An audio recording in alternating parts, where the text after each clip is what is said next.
How you doing? This is John, and welcome to John's Long Box. Today we're doing part 2 of the Amazing Spider-Man Annual 14 with Doctor Doom, the Dread Dormammu, Doctor Strange, and Spider-Man.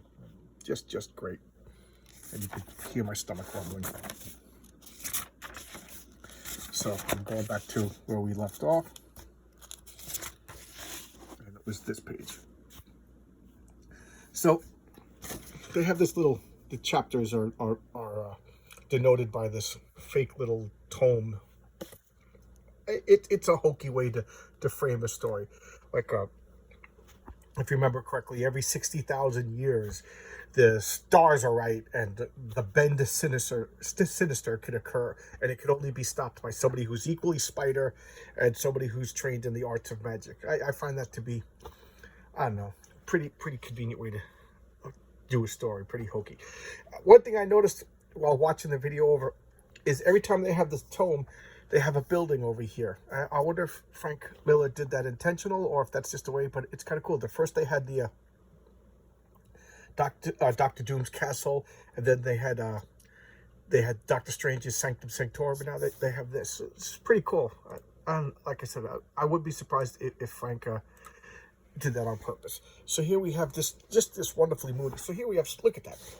I say this over, I feel like I'm a broken record. Look how powerful Spider-Man looks. He's a tough guy. He's a tough guy. He's not some effeminate little twink that he's been shown to be in modern comics. And look, the momentum's carrying him. And look, I love this bizarre a skew angle. I don't even know what you call it. And look at the coloring. All the buildings are purple because it doesn't matter. Blue, and then Doctor Strange is light green to show you what's important. And then the light, there's a car in the light. And Spider-Man's just falling down into it. And look, here he is, just zooming past gargoyles. The gargoyle moved. And the gargoyle's going after him. So, magic. This is Doctor, this is, you're hanging out with Doctor Strange, so magic stuff. Look at this. I said this in an earlier comic, the Spectacular Spider-Man, I think it was 27, the very first Frank Miller comic that Marvel did, is one of the things that he did to prepare is he went around and he took pictures of all these water towers and wires and all the stuff that you see in a city, but you kind of like don't notice. And I think Frank Miller, he adds that, like, look, I don't know, the way he does like cityscapes, he's so, like, him and Will Eisner and a few other people really capture the gloom of cities. Like a lot of like, if you read Superman, in Metropolis, you see like all the gleaming skyscrapers and all the beauty of the city. But Frank Miller really captures like the gloom of a city, the darkness, the not so pretty stuff. And look at that.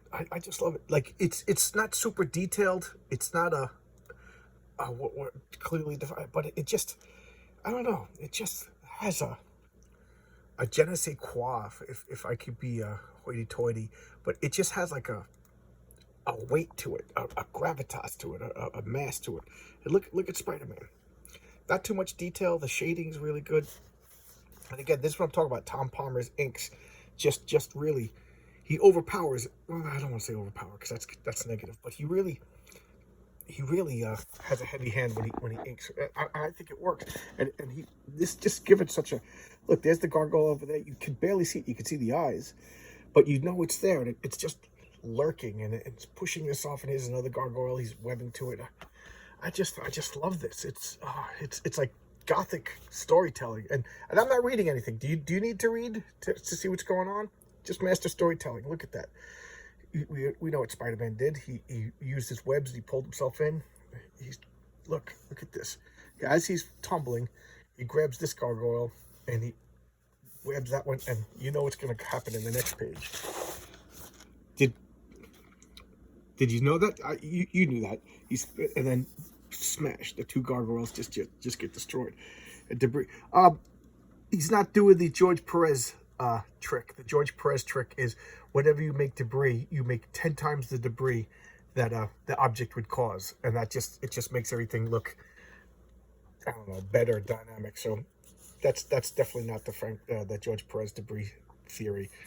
And here he is checking his web cartridges. If for those of you who are new to comics, Spider-Man has web cartridges, not like in the Tobey Maguire organic web shooter. So he, in the other Spider-Man comic I did 2 days ago, when he was strapped to J. Jonah Jameson, he ran out of web fluid. And that's a recurring thing. Like, it costs money to make the web fluid, and that's one of the things he takes pictures, and he's always like, I gotta get the ingredients to make all web fluid. And a lot of adventures, Spider-Man will go off without webs because he's just a poor kid. And here's a lady complaining, so he faps her in the mouth. It's probably, I don't know how much a web fluid costs. How much do you think that cost? $100 to do that to that lady. It's probably probably felt good. And that's what I'm talking about. Peter could be kind of a jerk sometimes. And you see, you're inside the house. The web shoot and the web shooters, the spider sense. I'm going off, and what's going on? These little ghostly gremlin things are pulling at him. Daddy, look, what do they call it? Quaint Greenwich Village types? So, back then Greenwich Village was a seedier part of town, so you was slumming it if you went down there. And look at the umbrellas, everything's raining. And they don't see the creatures. They just see Spider-Man doing aerobics. So they're just kind of cheering him on, They're just like, hey, guys dressed up as Spider-Man doing acrobatics, so, but they don't see these pesky little monsters. So I forget what he does. Oh, he jumps up onto the top of the roof. And because he penetrated the Doctor Strange's protections, and keep in mind, Doctor Strange summoned him, so normally he wouldn't be able to do that. Normally, if I remember correctly, he wouldn't even notice Doctor Strange's house. It has like this unplottable spell, if you remember Harry Potter, that you couldn't see where Sirius Black lived. Same thing. So you would just not notice it, but because he was summoned by Doctor Strange, not only could he notice the house, but he could penetrate the defenses. But also, this gaping hole probably means that the defenses were, what's the word? Discombobulated. I think that is the official sorcerer's term, discombobulated. Look it up in the Book of Ashanti. And there's Wong. He got beaten up. Spider-Man comes. Wong, you okay? He's helping him out. Look at his eyes all bruised. Was that like dried blood? So he went to CBGBs. He's like, CBGBs, all that means to me is the Rock Club and the Bowery, the one I invited Debbie to. Pretty unlikely spot to hide a kidnap victim. That's the only clue I have. I'm no detective, but I'll just blunder along and hope for the best. So here's Spider-Man. Look, again, here's the water towers. It's raining out. Look, it just makes the inclement weather just really is such a good enhancement for Frank Miller's art. And look at the shadow, just old sculpts. And you do see this stuff in Lower Manhattan. That's where they are. They're in Lower Manhattan right now. Almost near Wall Street, a couple of blocks away from it, but close enough to say for those of you who are not living in Manhattan or New York. But they're in Lower Manhattan, the lower, by the Bowery, which back then was like, that was a threat. My father used to say to me, if you don't study, you don't do your homework, you're gonna end up on the Bowery. And that's, and then there was the old 30s and 40s TV show, The Bowery Boys, and it was like a rough neighborhood. Nowadays, I could, if they were going to send me to the Bowery, I'd be like, well, I can't afford the Bowery. I can't, it really got gentrified. So much so that CBGBs had to close down. They wanted like $30,000 a month rent, and CBGBs just couldn't afford it. And if you ask me, they should have made a special dispensation for CBGBs, because that was the most famous attraction of the Bowery. The Bowery without CBGBs is just another neighborhood. But what do I know? I used to go there a lot when I was a kid. And if my friend John ever watches the videos, hey John, we used to go to the Bowery. We did go to the Bowery because that's what CBGBs was, but we used to go to CBGBs and see bands together. So look at this. This is the Dr. Doom's toady, disciple, whatever you want to call it. He was sent into the dark dimension, and then Dormammu gave him some magic in the first half of the annual. And then here's Doctor Strange, imprisoned by this cascading magical energy. And this guy's just being a jerk, drinking tea. Just whenever you see a villain drinking tea, they're just gloating. And look at Doctor Strange. Just wonderful acting. You could just see his face. He is a P.O.'d. There he is. P.O.'d. That's the technical term. And this fake stuff, the fake tome or whatever. And here we go. Peter Parker. Stick with this, guys. We're Shrapnel, and we're going to rock and roll. So that's funny. There was an ad for the band Shrapnel in the comic, and now the band is actually playing, and they're at CBGBs. So I can understand why Debbie digs this group. She likes her music loud. So that's, again, Debbie, she was a punk rocker. She, you know, I like Debbie. She was one of my favorite Spider-Man love interests, and she kind of got memory hold. So here's them on stage. And yes, CBGB's was tiny. I used to go there a lot. It was tiny. You know, there was seats all the way in the back, but in the front stage area, it was incredibly small, and you were always packed. And the stage was only like, I don't know what, 2.5, 3 feet high. So you had a really good, you could get close up and personal, and it was a really good venue to see bands. And then over here, you had to push your way back here, and the bathrooms were back there. And right behind the stage, it was like where the acts would hang out before the show. So a few times I would make it like I was going to the bathroom, and then end up sneaking back there and talk to the band and stuff like that. It was, you know, it was a fun place to go. So here, there's no law against boogie. Hey, sport, don't we go to school together? Well, we might have. So hey, aren't you gonna kiss me hello? So that never happened to me at CBGB's. You know, it was always big fat skinhead guys. And look, so this girl is flirting with him, and that's, Peter's handsome. Peter Parker is always had, with the exception of Steve Ditko, everybody drew Peter Parker as a handsome, muscular guy. So, you know, here he is at CBGB's. This girl's flirting with him, and you don't think it's out of ordinary, because, like, what is it? He's a superhero. He's got to be in good shape, and he probably carries himself with confidence. You know, he's got, you know, and look, he's getting Mary Jane, supermodel. He's getting Gwen Stacy, who was the hottest chick in school.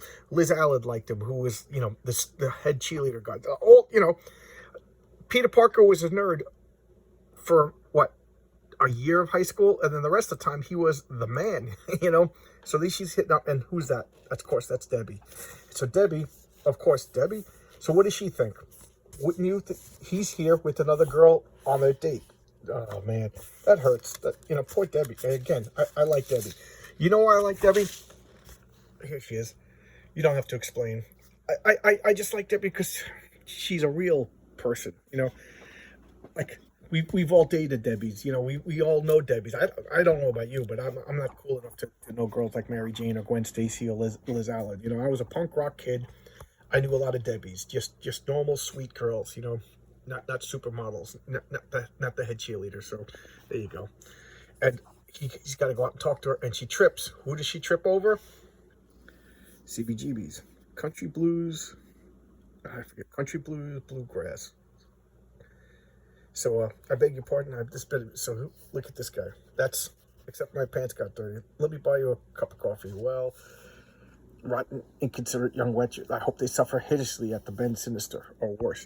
And for I gotta look up. I don't remember exactly what the Ben Sinister is supposed to do, other than I cringe every time I say it. I just can't stand. I don't know, something about the Ben Sinister. I don't like it. But that would be a good villain name, Ben Sinister. So here they're at a coffee shop and they're talking, and Debbie, look at the body language.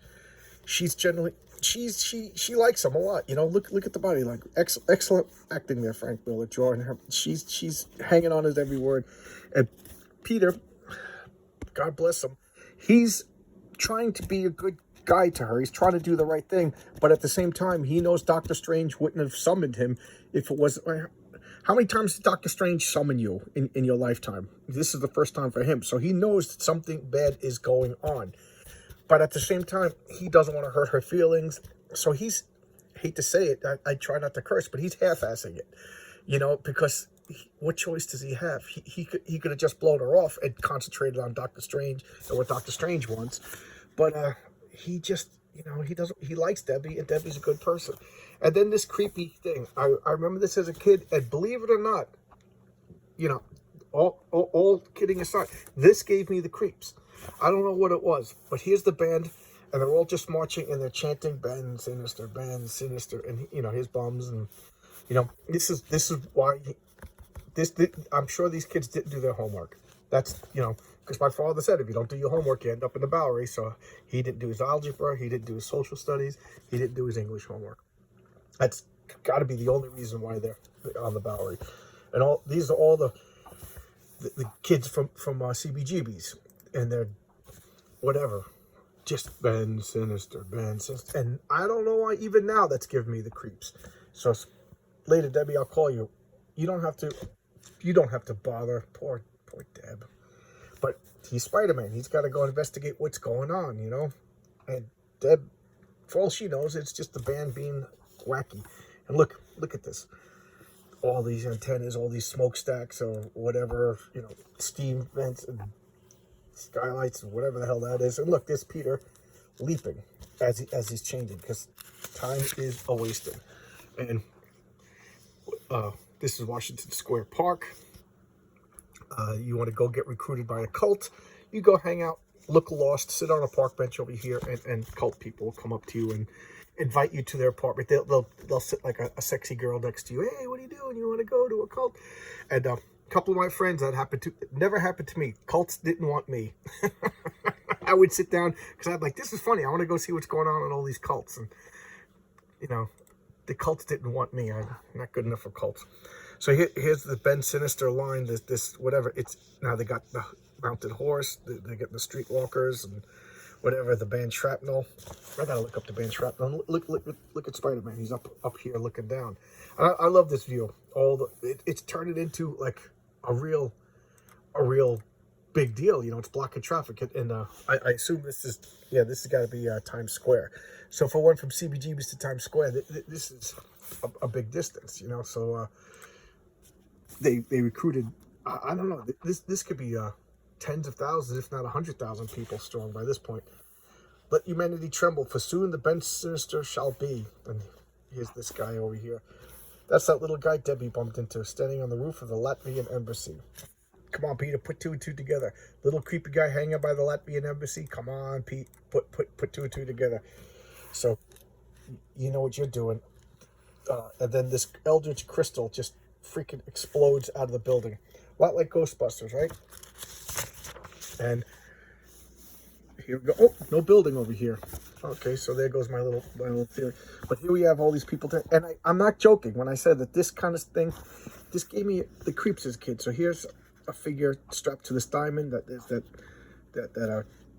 lackey, and this rock band Shrapnel is playing, and in Central Park. There is a rock over here. I wonder if they're using an actual location, or is Frank just drawing something. But there is a rock on a plane, and I've sat on this rock a few times. Pardon me, if this is the thing he's talking about. But I just love this. Where's this mic? Where's it plugged into? Is it plugged into a rock over here? Is it plugged into the grass? So that's kind of goofy. And here, yep, you guessed it. It's Doctor Strange tied to this gem. And he's pontificating, and you're not going to start. Okay, you're liable. Okay, but you're liable to get yelled at, huh? Spider-Man, and boom, shoots him with the web ball. I summon forth my creation. Hey, you could. That's what I. Hey, now we're cooking. That's what I call a villain. And here's this robotic thing that defeated Doctor Strange. So look at this black ray that's just Spider-Man's more agile than Doctor Strange, so let's just, you know, maybe he'll give it. So look, it's just blasting through this. Spider-Man, so far Spider-Man's not hit. Landed a couple of punches, and look at the way Spider-Man fights, jumping around, never in the same places. Rockets over here. Spider-Man's not being hit, but boom, boom, boom. And Spider-Man's putting on a show. He's trying to remain alive, and this guy's pontificating. When the Ben Sinister is, it will not matter whether or not he breathes. That will be in a mere second. So the Ben Sinister, whatever that is going to happen. So it's jumping around. And I can't help but think this reminds me of some good Ditko art. You know, I remember Ditko came back to Marvel in the 80s, and he didn't really do his best work.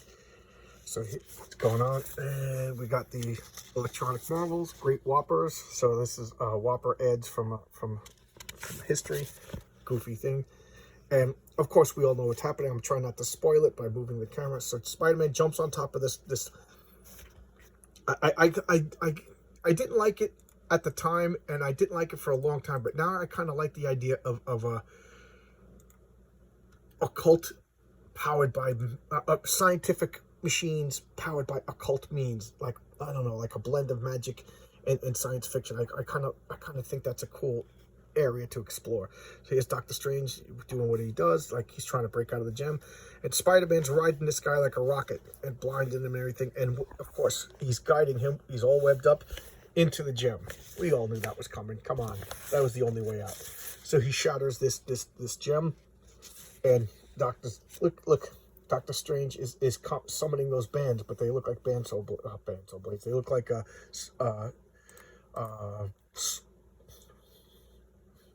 chainsaws. Jeez, my brain, my poor brain. And look at that. You can just see he's ticked. So this guy's summoning shields. You know, I did think that was a really cool effect in the movie, the shields. They did a really good job with that. I was really pleased with the Doctor Strange movie. I said to my wife, there's no way this Doctor Strange movie is going to be any good. And it blew me away. I really liked it. It's one of my favorite Marvel movies. They did such a good job. So the shield's coming out, and I love these. He's summoning these multi-powered bolts of energy that they're so cool looking. And they're being blocked. And what have we here? The hand. Help me, magician. Don't let him take me. So he's blocked by the shield, and and what's going on? Spider-Man's knocked out. Doctor Strange is helping him, and Iron Man. For the guy who's a super genius, you just haven't realized that fruit pies are awful. And they're talking. They shattered the diamond, and his cloak of levitation flies to him. He puts his eye of Magneto on. He thanks him, and he leaves. I guess not. And sheesh. Oh wait, what does he say? He insults him. Forgive me, I cannot say it is better that mankind not know. Farewell. So he said, what's going on? What happened? Hey, wait a minute. You mean to tell me that after I fought statues and been beaten out by demons, rode a bucking robot and chased all over town, you're not going to answer my question? I guess not. So he's pissed. And yeah, I understand that, but he's also pissed because of the way he treated Debbie. You know, it's coming out. Talk about ingreeds. I've had it. I've had the entire miserable route, the nerve of that sleazy trickster. Next time he could send his telepathic messages out, so I'm through saving the world. So can you blame him? He feels terrible by the way he treated Debbie, who's been nothing but sweet to him. And here we go back to this, you know, Hammer movie villain set of Doctor Doom's overhanded castle, and stop. So look, Dormammu sends him a souvenir of their team up, and of course it's the little guy trapped in a gem. And Doom look, he's got other ones over there. So apparently this is something that he's done before. And then of course, if you played like Dungeons & Dragons Ravenloft, that's what that reminds me of with lightning. It's always got to be lightning by Doom's Stott. That's the name of this castle, and that's the end. We got the saga of Johnny West. Okay, and then Legos. So this was an annual. I didn't talk about it, but annuals were annual. They came out once a year, usually in the summertime, not always. And what it was a double-sided comic. I mean, double-sized comic. And they charged more. So regular comics, I think, were 40 cents at the time. And this was 75 cents. And you got more story. And what it was, you know, a cash grab. It was a way to make extra money. So there would be 13 issues a year, 12 regular issues once a month, and then an annual. But not all the time. Sometimes it would be a couple of years between annuals. But whatever, you know, just say for the sake of argument, once a year, there'd be an annual. And it was something to look forward to. Like this. This was wonderful. Like, annuals used to be something that you got excited. And back then, you didn't know. There was no internet. I didn't know what was coming out. It was just, you just went to the comic book store, you went to 7-Eleven, and this was there. You're like, oh my God. And then sometimes I would just go to my friend's house and he would have it. He'd be like, oh, this came out like 7 months ago. And I'm like, oh my God. You know, and it was like devastating because where were you going to go? There was no comic book stores. Well, there was now at this point. But sometimes if you missed an annual, that was it. You know, good luck finding it. So I used to go to a whole bunch of different places to look. And there was a couple of places that didn't return comics. And I told you there was one near the supermarket where my parents used to go. And they would go into the supermarket and go food shopping. And I would go in there and just look through stacks and stacks and stacks of old comics to find stuff that I was missing. And you didn't know what you were looking for because you didn't know what you were missing until you found it. And then you would get so excited. So there you go. That's the way you collected comic books back in 1980. But this was the Amazing Spider-Man Annual, number 14, by Frank Miller and Danny O'Neill. So good, so fun, just great. And it just shows you that Peter Parker, Spider-Man, he was a tough guy, you know. He was a good guy. He was a ladies' man, you know. He started out as the nerdy guy, but, you know, nerdy guys don't become superheroes and marry supermodels, you know. So I guess that along with the superpowers came super swagger and super confidence and all the other stuff. But there you go. And then he went to CBGBs. I didn't know that. All those times I was hanging out at CBGBs as a teenager, I didn't realize it was a supervillain's lair. But kind of makes sense in retrospect. So thanks a lot. Hope you like this. Please give me a like. I don't want to beg. I know that every YouTube guy does it, and I stop myself in the middle of a sentence because I don't want. But thank you for watching. I do appreciate that. I do. And people who watch my videos, thank you so much. You know, comment. Tell me what you like. Tell me what you dislike. I like the engagement. It's fun. A few people will even comment, and it makes my day. It really does. I drive home and I think, oh my God, somebody watched my video and commented. That's so cool, you know. And then I brag to the guys at work, and they don't give a crap.